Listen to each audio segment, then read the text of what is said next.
Welcome to Hot Copy. Robert, what an honor it is for you to come to the show. Thank you for coming. Thank you. I love the Philippines.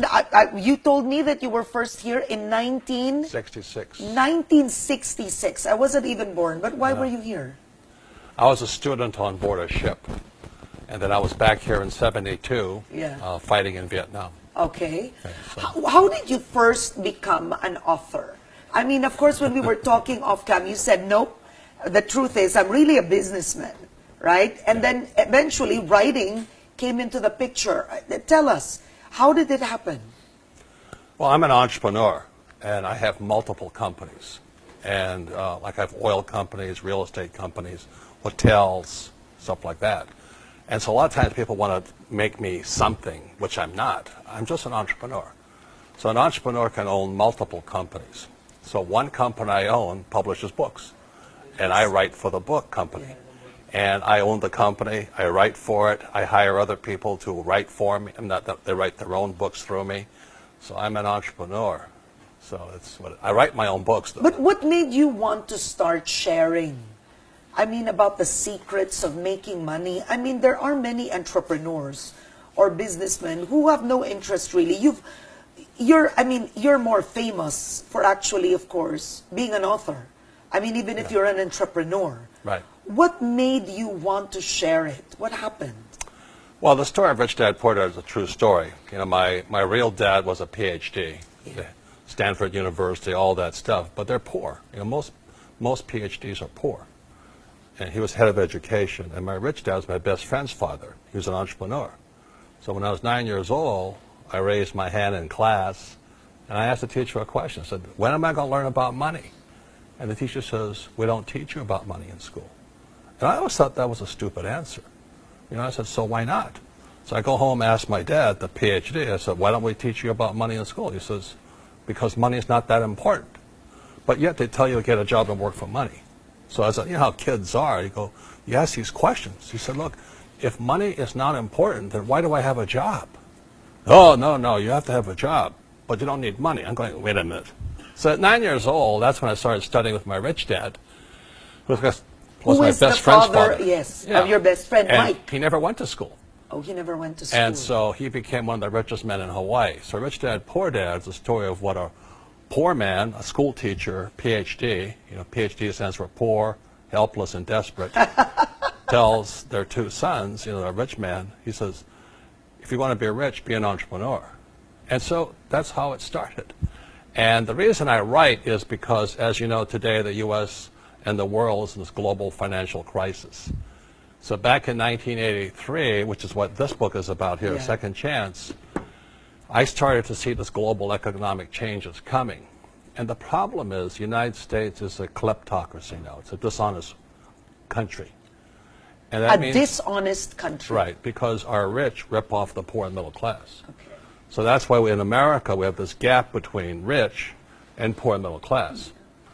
And so that's when I said, I've got to say something. And so in 1997, Rich Dad, Poor Dad was published. Yeah. And it's what the rich teach their kids about money that the poor and middle class do not. So I write about what the rich do.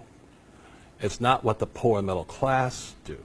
And so that's what was difficult back in 1997, because I said, number one, rich don't work for money. That was the big secret. Yeah. Rich don't work for money. They don't want jobs. What do the rich... So hang on one second. Go on. Number two, the rich don't save money. And so when I started saying these things in Rich Dad, Poor Dad, everybody thought I was a quack and a lunatic. And number three is your house is not an asset.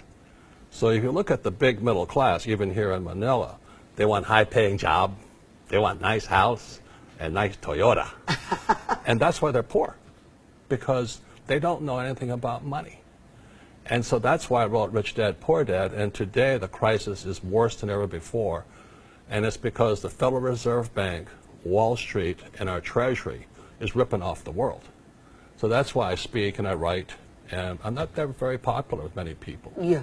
Now, you have many viewers and many fans, and many of us who have jobs. I mean, I'm one of them. Right. I work for a company. I mean, I'm not an entrepreneur.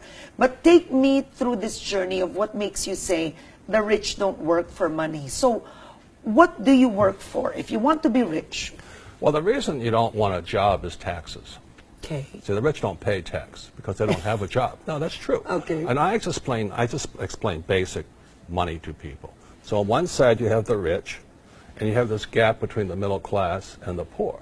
So number one, the rich don't have jobs, so they don't pay taxes. Secondarily, the rich don't save money because in 1971, President Nixon took the U.S. dollar off the gold standard. He violated an international agreement called the Bretton Woods Agreement. And today, America is printing and printing and printing. China is printing. Japan prints. Europe is printing. And so everybody working harder and harder and harder and saving money. Well, the governments are printing money. See, in 1970, I could put $1 million in the bank, and I got 15% interest. So $1 million, 1970, I get $150,000 a year income. So I could live, you know, back in the day, you could live on, you could live on $150,000. But today, it's less than 10%. I mean, less than 1%. 1%. So today, even if you're a millionaire in America today, you can't live on it because your income from your savings is so low. And every time they print money, the value of the money goes down. So what do we do? Those watching right now, what should we do? Well, you should buy my books, naturally. Okay, that's one. No, that's one. You have to. So give me some secrets that are practical. It starts with your education. It starts with words. See, your house is not an asset. Your house is a liability. Really? Yeah, your I've car. always thought the car is the liability, No, the house is the asset.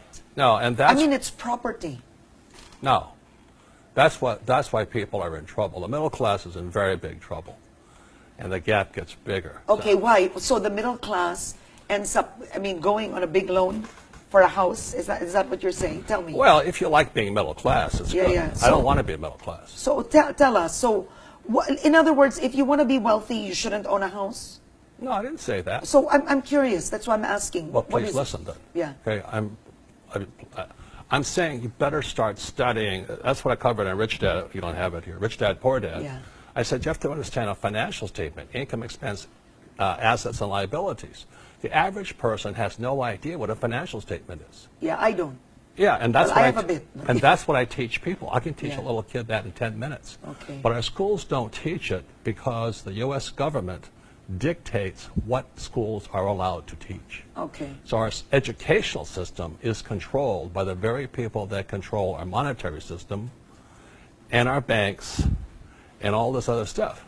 So that's why when I raised my hand when I was 9 years old, I said, how come, when do we learn about money? The teacher says, we don't teach about money. That is not a mistake. It is part of what some people might call a conspiracy of the rich, which is one of my books. Yeah. It is not an accident we don't teach people about money, because that way we can steal your money. Not me, but the government can steal your money. And they steal your money, number one, via taxes. Okay. Number two, they tell you your house is an asset. The reason they want you to buy a house is so you get into debt, and you'll never pay that debt off. Number three, they tell you to save money, but they print money. Then they tell you to invest for the long term in the stock market. The stock market is at an all-time bubble.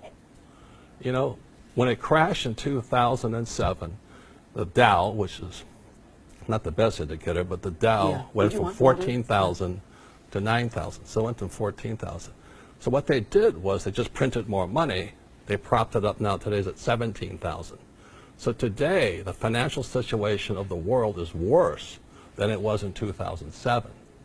So now China's going down, Europe's going down, Brazil's going down, and we still tell our kids, get a job, work hard, save money, and invest in the stock market. And that's why the middle class is getting wiped out. So what should we do? Well, that's where financial education comes from. And that's why I wrote in Rich Dad, Poor Dad, what the rich teach their kids. Yes. What do the rich teach their kids? Well, number one, you have to learn how to invest.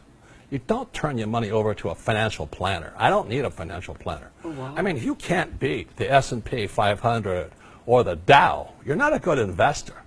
Number two, you have to understand tax. Number three, you must understand debt.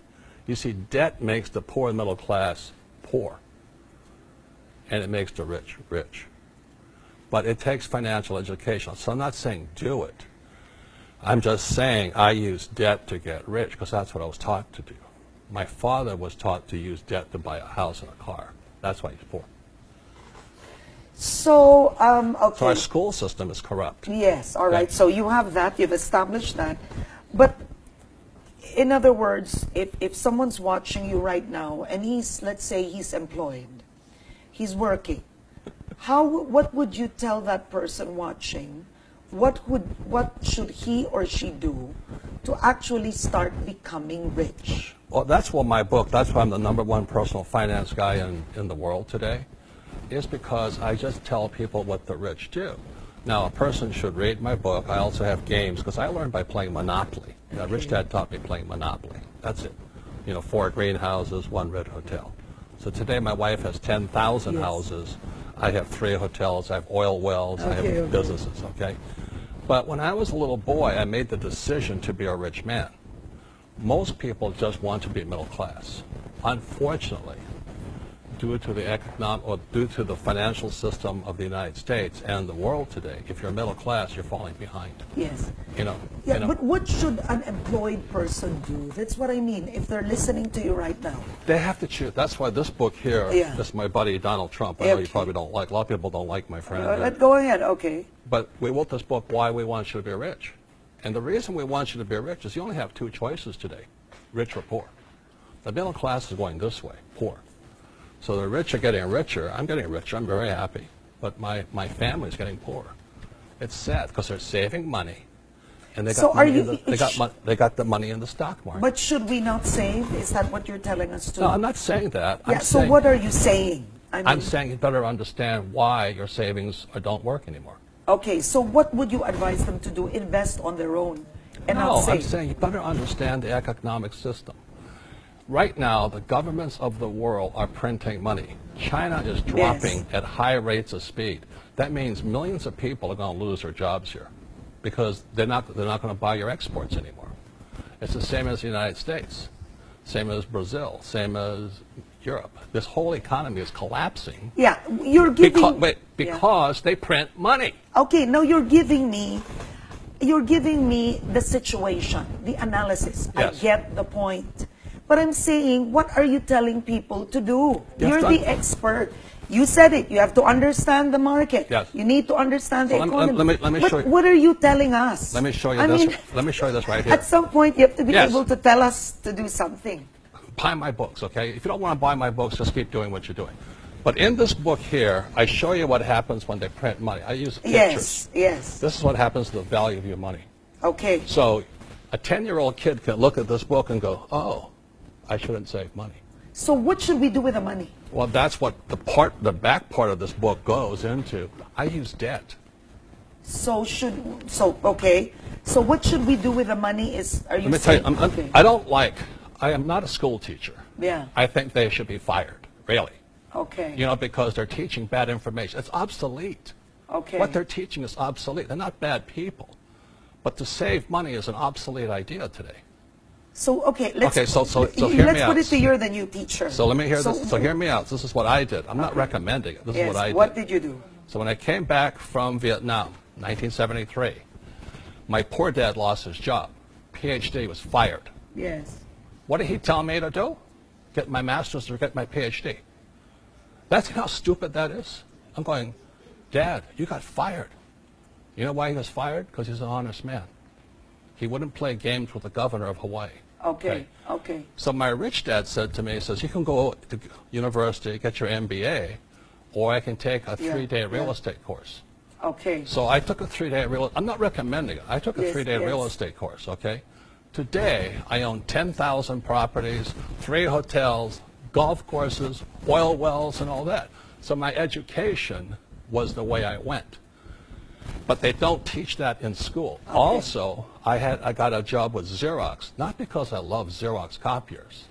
I got a job with Xerox because as an entrepreneur, I've got to sell. Selling is the #1 skill of an entrepreneur. That's why my books I'm a best-selling author, and most people criticize me and say, you can't write. I said, yeah, but I sell a lot of books. So the mindset is completely different. So if you want to be an employee, just keep doing what you're doing, but the odds are you're going to get poorer today. That's what's happening. That's why if you understand your choices, Yeah. then you can make a decision. So you don't encourage people to become employees, that's one. No, I'm just saying, Okay. understand the harder you work as an employee, Yeah. the more tax you're going to pay. Yes. And I'm just saying the rich don't pay taxes legally. And I explain how they do it. Now, you can sit there and you go, well, I don't want to do that. Well, then don't do what I do. So do you advise people in your book not to pay taxes legally? No, I didn't say that. No, I'm asking you, coming from what you're asking. Look, what I'm asking you is right now. I do not suggest people not pay taxes. I say you have to understand taxes. Okay. So if you have to understand taxes, and first we haven't left the part of savings. So you said savings, you don't suggest savings to be a good idea. Look, when you look at the central bank called the Federal Reserve, Yes. they're printing money. China's printing I money. agree. They're devaluing the yuan. Why would you save money? Okay. So my question is, what should people do with the money they earn if savings is not your main advice? You should invest it in your financial education. Okay, that's a good one. That's one. And you should learn how to sell. Okay. Okay, look at this little thing here right now, okay? It's a cell phone. Today I can live in Quiapo, Makati, any place. I can sell all over the world. Today my assistant, she makes about $100,000 a year on this. And she buys property through this. Okay. Okay? Because I taught her how to do that. Yeah. Now, you can go get a job. Yeah. No, you gave two good tips. So with your savings, Not get tips. I'm just saying there's so many. advice. No, look, there's a million ways you can make $1 million. Okay. You got to find the way that works best for you, that suits your conscience. Yeah. I love real estate. I love owning big buildings. I love golf courses. I love hotels. I went to school to study oil, so I own oil wells. I study a lot. Yes. I hated school, though. But I study things that make me rich. And most people study things to get a job. There's a very big difference. Yes, yes. Okay, I get that. That's a good one. All right.